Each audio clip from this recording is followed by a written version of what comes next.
আসসালামু আলাইকুম দর্শক। সমসাময়িক বাংলাদেশের নানা বিষয় নিয়ে আলোচনায় আমাদের সঙ্গে আছেন। নমস্কার, আমি তরুণ ঘোষ। আজকে দুপুরের দিকে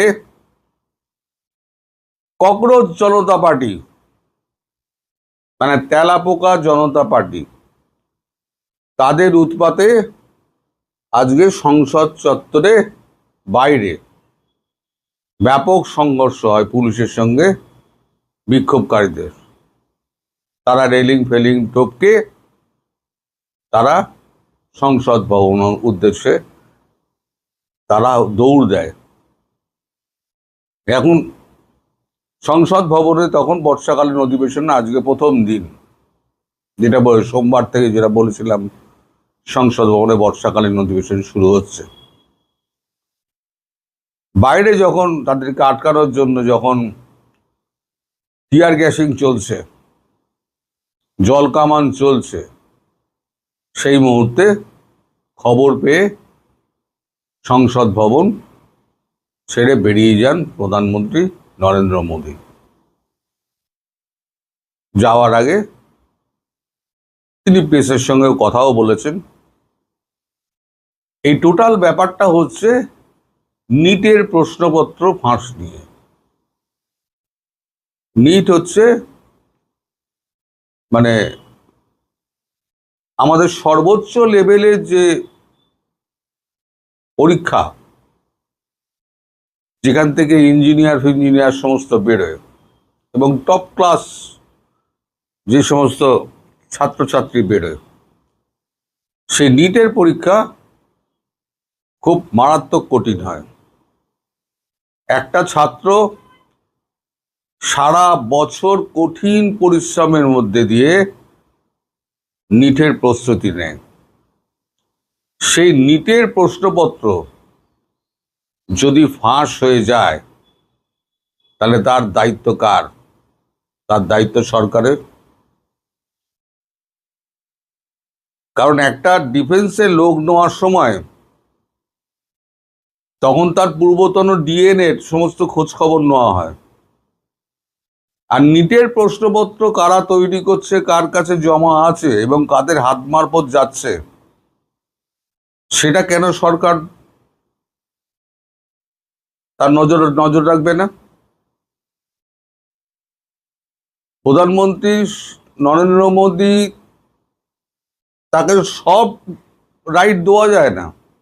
উনি যা বলছেন তাই সমস্ত রাইট। আমি রাইট চিহ্ন দিয়ে দিলাম, রাইট। এটা তো ঠিক নয়। শিক্ষামন্ত্রী ধর্মেন্দ্র প্রধান, যার দায়িত্ব, তিনি কেন পদত্যাগ করবেন না? তারই তো দেখার বিষয় ছিল। আর নরেন্দ্র মোদী বা তাকে কেন গার্ড করছেন? নরেন্দ্র মোদী তাকে পদত্যাগ করতে বাধ্য করাচ্ছেন না, তাকে গার্ড করছেন। তার মানে কি সরকারের কেউ আছে এর মধ্যে? ধরেই নিতে হবে। অবশেষে তারপর লাঠিচার্জ ফটিচার্জ হলো। এখন নরেন্দ্র মোদীর বিরুদ্ধে কিন্তু আঙুল উঠতে শুরু করেছে। এই যে তৃণমূলে চোরেদের 20টা চোর লাইন দিয়ে তৃণমূল ভেঙে তারা বেরিয়ে গিয়ে তারা এনসিপি নামক একটা মানে ডুবে যাওয়া দল, সেখানে ঢুকে তারা বিজেপির সঙ্গে গাঁটছড়া বাঁধছে বাইরে থেকে, বিজেপিকে বাইরে থেকে সাপোর্ট করবে। কেন? আপনার তো যথেষ্ট সদস্য সংখ্যা রয়েছে। তাহলে এই চোরগুলোকে হারানোর জন্য ভারতবর্ষের মানুষ যে ভোটাধিকার প্রয়োগ করলো, সেই ভোটাধিকারের দাম কি আপনি দিলেন নরেন্দ্র মোদী? আপনি পরোক্ষে তো ওই চোরদের তো আপনি তো সাপোর্ট করলেন। তাহলে এখানেও কি আপনাকে রাইট চিহ্ন দেবো? আপনি সমস্ত ভালো কাজ করছেন, এ কিন্তু আমি বলছি না একবারও। আপনার ভালো কাজের মধ্যে মন্দ কাজগুলো কিন্তু এবার আস্তে আস্তে বেরিয়ে আসছে। এই ধর্মেন্দ্র প্রধানের রেজিগনেশন ইমিডিয়েটলি দেওয়া উচিত। কারণ সারা বছর একটা ছেলে যে পরিশ্রম করলো, সেই পরিশ্রমটা তার পুরো মাটি হয়ে গেল। নেক্সট ইয়ার আবার যখন সে নিটের পরীক্ষায় বসবে, তার কি সেই এনার্জি থাকবে যে এনার্জি নিয়ে এবছর পরীক্ষা দিয়েছিল? এর মধ্যে পুরো চক্র আছে।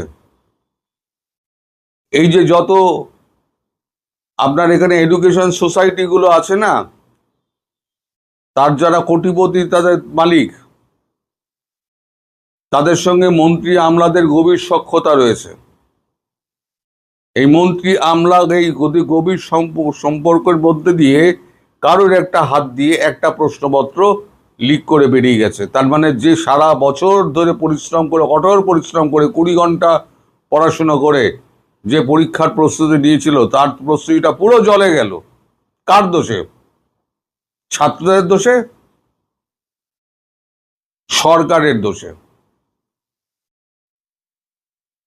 আপনারা যাদেরকে দায়িত্ব দিচ্ছেন তাদের উপর নজরদারি থাকে না কেন?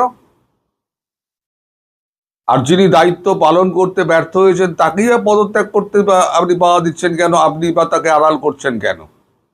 আপনার কি স্বার্থ আছে? এই 20টা চোরকে যে আপনি নিলেন, তার মানে মানুষের যে রায়টা, সেই রায়টাকেও তো আপনি ধোঁকায় মারলেন। আপনি ক্ষমতায় টিকে থাকার জন্য, আরো রাজ্যসভায় তড়িঘড়ি বিলগুলো পাশ করানোর জন্য আপনি চোরেদের দলের নাম লেখালেন।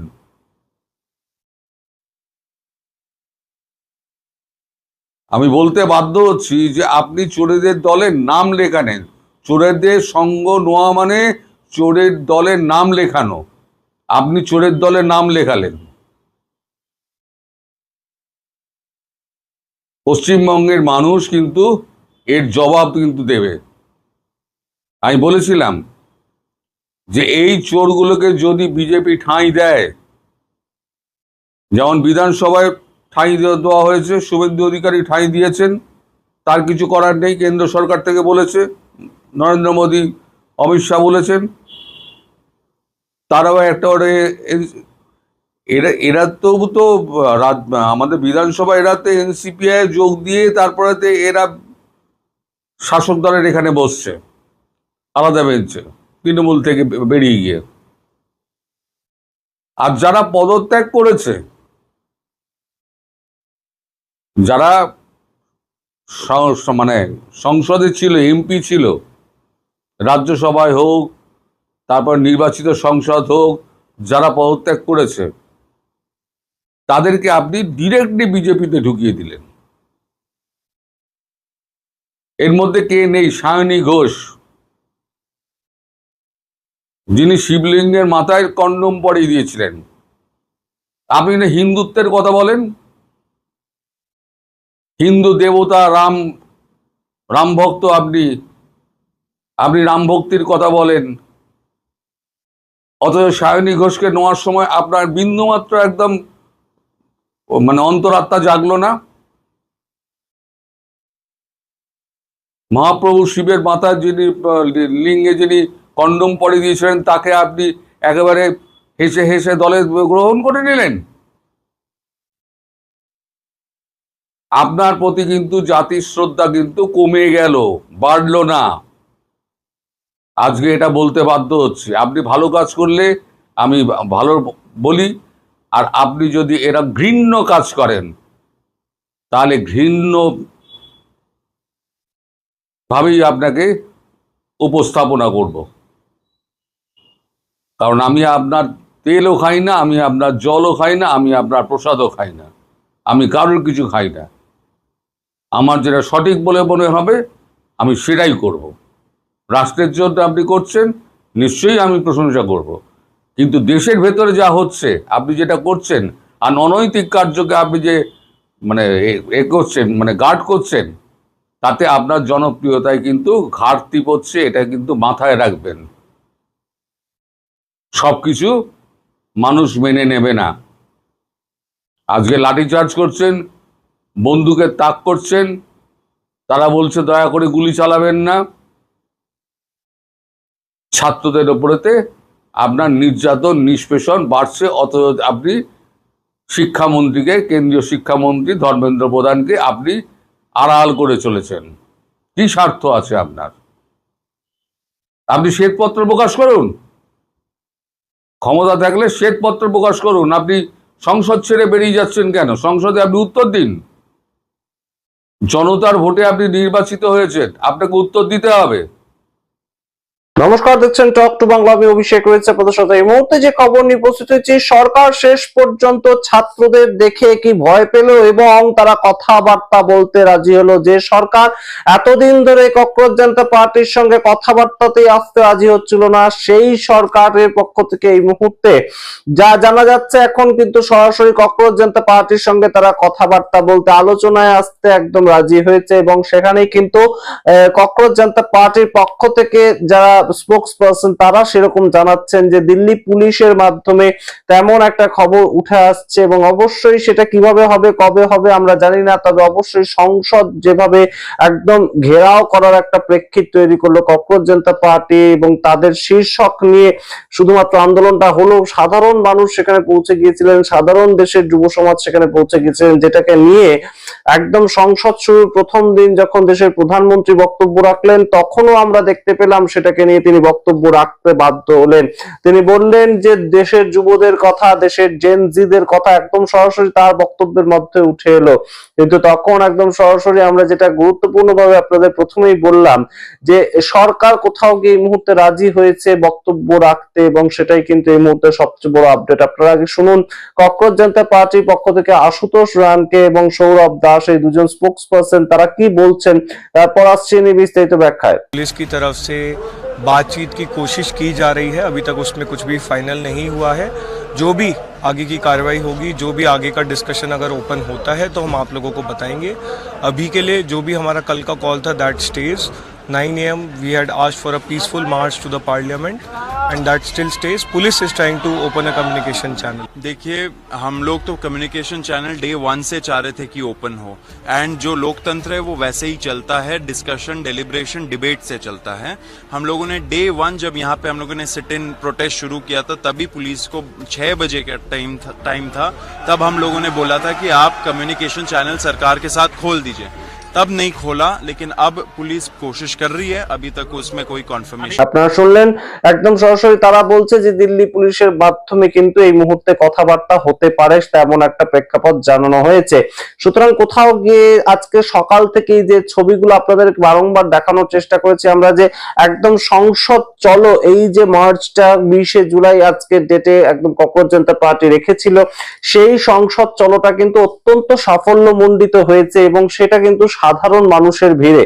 এবং আমরা ইতিমধ্যেই আপনাদেরকে দেখিয়েছি যে প্রত্যেকটা মেট্রো স্টেশন বন্ধ করে দেওয়া হয়েছে, এবং তার সঙ্গে একদম সরাসরি প্রচুর মানুষজন এখানে এসে উপস্থিত হয়েছে, এবং শুধু মানুষজন এসে উপস্থিত হয়েছেন তেমন নয়, তার সঙ্গে যেটা গুরুত্বপূর্ণ ফ্যাক্টর সেটা কিন্তু এই যে মার্চ, তার ওপর কিন্তু লাঠিচার্জ হয়েছে তেমন একটা অভিযোগ উঠে আসছে, এবং বহু মানুষকে আসতে দেওয়া হয়নি। এই যে সংসদের যে যন্তর মন্তরের জায়গাটা, সেখানে বহু মানুষকে আসতে দেওয়া হয়নি, এবং 25,000 মানুষকে 3 কিলোমিটার আগেই পুলিশ আটকে দিয়েছে, তেমন জানিয়েছে ককরোচ জনতা পার্টি তাদের পক্ষ থেকে। সুতরাং সম্পূর্ণটা মিলিয়ে এই মুহূর্তে কিন্তু অবশ্যই যে ধরনের একটা স্টুডেন্ট আন্দোলন, এবং স্টুডেন্ট আন্দোলন থেকে এটা একটা সরাসরি কিন্তু ককরোচ জনতা পার্টি, যাদের অস্তিত্ব 2 মাস আগেও বিশেষ ছিল না, শুধুমাত্র ইনস্টাগ্রামে একটা পেজ ছিল, সেখান থেকে কিন্তু কোথাও গিয়ে এই মুহূর্তে একটা বড় সড়ো আন্দোলন, এবং সেটা কিন্তু সরকারকে বেশ খানিকটা পিছু হটিয়ে দিয়েছে, এবং সেটা কিন্তু এই মুহূর্তে একদম স্পষ্ট। এবং সবচেয়ে গুরুত্বপূর্ণ জায়গাটা আপনাদেরকে নিয়ে যাই, যে দেশের প্রধানমন্ত্রী যখন বক্তব্য রাখছিলেন, সেখানে তার ইউটিউব চ্যানেল থেকে সেটা একদম লাইভ স্ট্রিমিং হচ্ছিল। দেশের প্রধানমন্ত্রী যখন বিভিন্ন ধরনের কথা বলছেন, তখন সেটা লাইভ স্ট্রিমিং হচ্ছিল, কিন্তু তার যে কমেন্ট গুলো সেগুলো আপনারা যদি নজর করেন, পর পর পর পর শুধুমাত্র কটাক্ষ এবং একটাই কথা যে ধর্মেন্দ্র প্রধানকে ইস্তফা দিতে বলুন, ধর্মেন্দ্র প্রধানের ইস্তফাটা আপনি আগে গ্রহণ করুন, তার পরবর্তীতে কোনো কথা বলবেন, এই ধরনের কমেন্ট পর পর আসছিল সেখানে।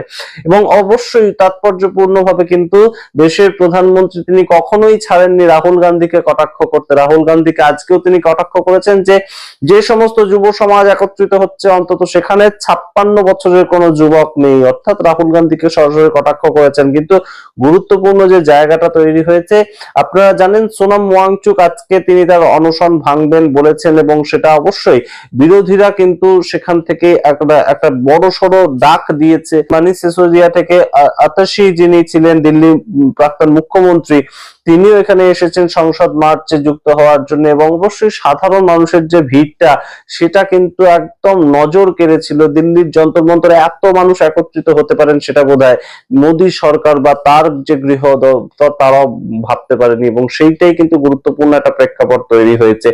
বিভিন্ন জায়গা থেকে বিভিন্ন ধরনের ভিজুয়াল উঠে আসছে এবং সেগুলো একদম সরাসরি কোথাও গিয়ে পুলিশের সঙ্গে ধস্তাধস্তি হচ্ছে, কোথাও শান্তিপূর্ণ প্রোটেস্টের চেহারা, প্রত্যেকটা ছবি উঠে আসছে। কিন্তু গুরুত্বপূর্ণ হচ্ছে যে এই মুহূর্তে দিল্লির যন্তর মন্তর কিন্তু সম্পূর্ণভাবে দখল নিয়েছে দেশের যুব সমাজ এবং নিট পেপার লিক ইস্যুটা সেটাকে সামনে রেখে যেভাবে আন্দোলনটা তৈরি হলো সেটা কিন্তু নিঃসন্দেহে এই মুহূর্তে একটা বড় সড়ো মুভমেন্টের চেহারাই ধারণ করলো 20শে জুলাই এসে। এবং আপনাদের জানাই যে সোনাম ওয়াংচুকের সঙ্গে যে তিনজন বসেছিলেন, আরো নেহা থেকে শুরু করে অনেকেই, তাদেরকে কিন্তু অনশন ভাঙিয়ে দেওয়া হয়েছে। একদম শাবানা আজমি নিজে গিয়েছিলেন, অভিনেত্রী শাবানা আজমি, তিনি গিয়ে তাদেরকে জুস খাওয়ান এবং তাদের অনশন ভাঙিয়ে দেওয়া হয়। কারণ সরাসরি সোনাম ওয়াংচুক যে কথাটা বলেছিলেন, বিরোধীরা যদি আমাদের কথাটা একদম সরাসরি তোলে সংসদ, তাহলে আমি আমার অনশন ভাঙবো এবং সেটা আমরা আজকে কিন্তু সংসদের মধ্যে দেখতে পেয়েছি। সেই নিয়ে আমরা ডিফারেন্ট ভিডিও তৈরি করছি, কিন্তু আজকে এই ভিডিও সবচেয়ে গুরুত্বপূর্ণ আপডেট হচ্ছে সরকার কিন্তু এই যে সম্পূর্ণ মার্চটা সেটা দেখে কোথাও গিয়ে সরাসরি অভিজিৎ দীপকে এবং তার যে ককরোচ জনতা পার্টি তাদের সঙ্গে কথা বলতে রাজি হয়েছে। মার্চ এখনো পর্যন্ত চলছে, এখনো পর্যন্ত যন্তর মন্তর থেকে যা খবর উঠে আসছে এখনো মানুষজন বসে রয়েছেন রাস্তায়, তারা উঠতে নারাজ। প্রচন্ড বৃষ্টি হয়েছে মাঝখানে, কিন্তু তার পরবর্তীতে তারা উঠতে নারাজ। কিন্তু সম্পূর্ণটা মিলিয়ে আজকের যে চেহারা দিল্লির যন্তর মন্তর তৈরি হলো সেখানে কিন্তু অবশ্যই গুরুত্বপূর্ণ একটা জায়গা তৈরি হলো। তার কারণ মেট্রো বন্ধ করে দেওয়ার পরে সেখানে মেট্রো স্টেশনে দাঁড়িয়ে যারা আসতে চাইছিলেন মেট্রো স্টেশনে দাঁড়িয়ে তারা স্লোগানিং করতে শুরু করেন। বাস স্টপ বিভিন্ন বন্ধ করে দেওয়ার পরে বাস স্টপে দাঁড়িয়ে স্লোগানিং করতে শুরু করে দেওয়া হয় এবং যেখানে যেখানে মানুষকে আটকে দেওয়া হয় যন্তর মন্তরে আসার জন্য সেখানেই কিন্তু মানুষের একদম স্লোগান চিৎকার রীতিমতো শুরু হয়ে যায়। এবং সবচেয়ে তাৎপর্যপূর্ণ বিষয়টা হচ্ছে স্বতঃস্ফূর্তভাবে মানুষ কিন্তু আজকে এখানে এসেছেন। বহুদিন ধরে আমরা যেটা শুনে গিয়েছি এবং আমরাও বলেছি যে এটা কোথাও গিয়ে বৃন্দা কারাত, কোথাও গিয়ে আম আদমি পার্টি, বিভিন্ন অনেকের সূত্রে একটা এই আন্দোলনটাকে ব্যাকআপ দেওয়া হচ্ছে এরকম কথাবার্তা শোনা যাচ্ছিল। কিন্তু অবশ্যই আজকের যে আন্দোলন, আজকের আন্দোলনটা কিন্তু সাধারণ মানুষ এসেছেন এবং যারা একদম দূর দূরান্ত থেকে আসছেন সেরকম বহু মানুষের ইন্টারভিউ কিন্তু আমরা দেখতে পাচ্ছি সোশ্যাল মিডিয়াতে, আপনারাও নিশ্চয়ই দেখছেন। তো অবশ্যই এই মুহূর্তে এই আন্দোলনের কথা সরাসরি সংসদে উঠেছে, সেটা রাজ্যসভাতে উঠেছে, মাল্লিকার্জুন খাড়গে সেই কথা তুলেছেন এবং একই সাথে লোকসভাতেও বিরোধীরা সেই কথা তুলেছে। সুতরাং গুরুত্বপূর্ণ জায়গাটা সরকার কিন্তু এই ককরোচ জনতা পার্টি যাদেরকে সম্পূর্ণ টুকরে টুকরে গ্যাং বলেছিল, যাদেরকে সম্পূর্ণ একদম আমরা দেখতে পেয়েছিলাম যে প্রাথমিকভাবে মন্ত্রীরা, কেন্দ্রীয় মন্ত্রীরা সবাই এদেরকে বলেছিল এরা অন্য দেশ থেকে ফান্ডেড, এরা পাকিস্তানে ম্যাক্সিমাম ফলোয়ার এদের রয়েছে, সেই সমস্ত অনেক কথা পেরিয়ে একদম সরাসরি আজকের যে আন্দোলনটা সেখানে ককরোচ জনতা পার্টির সঙ্গে দেশের সরকারের প্রতিনিধিরা বসবেন, সেটাই কিন্তু এদের অবশ্যই একটা বড় সড়ো জয়ের জায়গা। এবং গুরুত্বপূর্ণ প্রেক্ষাপটটা হচ্ছে যে এই যে ধর্মেন্দ্র প্রধান তিনি সরাসরি সন্ত্রাসবাদীদের বি টিম বলেছিলেন এই ককরোচ জনতা পার্টিকে, কিন্তু কোথাও গিয়ে সেই সন্ত্রাসবাদীদের বি টিম বলা ককরোচ জনতা পার্টি তাদের সঙ্গে সাধারণ মানুষের যে আন্দোলন সেটা কিন্তু একদম গণ আন্দোলনের চেহারা জানিয়েছে আজকে, এবং দিল্লির যন্তর মন্তরে কিন্তু পুলিশ থেকে, র্যাব থেকে সবাই আজকে এদেরকে সামলাতে বেশ খানিকটা হিমশিম খাচ্ছে, এটা আজকে বলাই যায়। আপনারা সামগ্রিক রিপোর্টের ভিত্তিতে কি মনে করেন অবশ্যই কমেন্ট বক্সে কমেন্ট করুন। ককরোচ জনতা পার্টির 1 মাস ব্যাপী আন্দোলন, সেটা ঠিক কোন জায়গায় গিয়ে তার সমাপতন হতে চলেছে, আপনারা কিভাবে দেখছেন সম্পূর্ণ বিষয়টাকে অবশ্যই কমেন্ট বক্সে কমেন্ট করুন। ছড়িয়ে দিন এই ভিডিও, এবং অবশ্যই যারা সাবস্ক্রাইব করেননি এখন আমাদের চ্যানেল সাবস্ক্রাইব করতে ভুলবেন না। ধন্যবাদ।